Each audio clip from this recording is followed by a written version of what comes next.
What childhood rule from your parents seemed ridiculous until you realized its genius as an adult? My mom had this rule I absolutely hated growing up. She called it the 10-minute rule. Whenever someone knocked on our door or the phone rang unexpectedly, we weren't allowed to answer right away. We had to wait 10 minutes. As a kid, this drove me insane. I'd hear the doorbell and sprint toward it only to have my mom intercept me with, "Remember the rule?" Then we'd just wait. Sometimes whoever it was would leave. If they were still there after 10 minutes, then we could answer. Same with phone calls. Let it ring out, wait 10 minutes, then call back if it seemed important. I thought my mom was just being weird and paranoid. I'd complain constantly because I was missing calls from friends, or we'd have to awkwardly peek through the blinds at whoever was standing on our porch. My mom would just shrug and say, "When you have your own place, you can answer your door whenever you want." Fast forward to last month. I'm 31 now, living alone in my cute little apartment downtown. It's around 9 p.m. on a Tuesday, and I hear a knock at my door. I wasn't expecting anyone. My first instinct? Wait.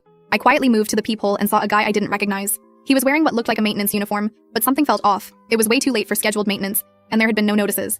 I stood completely still, not making a sound. He knocked again, harder this time, and called out that he needed to check something with my water pipes. Emergency maintenance. My heart started racing, but my mom's voice echoed in my head. If it's really important, they'll still be there in 10 minutes. I texted my neighbor Freya across the hall. "Is there emergency maintenance happening right now?" She replied immediately. "No, management always sends emails for emergency work. Don't open your door." The guy knocked a third time. Then I heard him talking to someone. I peeked out again and saw a second man had joined him. They tried the doorknob, thank God I always lock up, and then moved on to the next apartment. I called the building manager, Darlene, who confirmed there was absolutely no maintenance scheduled and immediately called security. Turns out these guys had been going floor by floor with the same story. 2 women on the second floor had let them in, and they'd stolen cash, jewelry, and electronics. When I called my mom later that week to tell her what happened, she got quiet for a moment. Then she explained the rule's origin. Before I was born, she'd opened the door to a flower delivery that turned out to be a man who forced his way in. Nothing terrible happened. Our neighbor Leroy heard the commotion and came running, but it terrified her enough to create the 10-minute rule. Real emergencies don't disappear after 10 minutes, she told me. Real friends call back. Real delivery people leave notes. But bad intentions can't usually wait that long. Now I understand. That paranoid rule probably saved me from a terrifying situation. I've now implemented it in my own life, and I've added my own twist.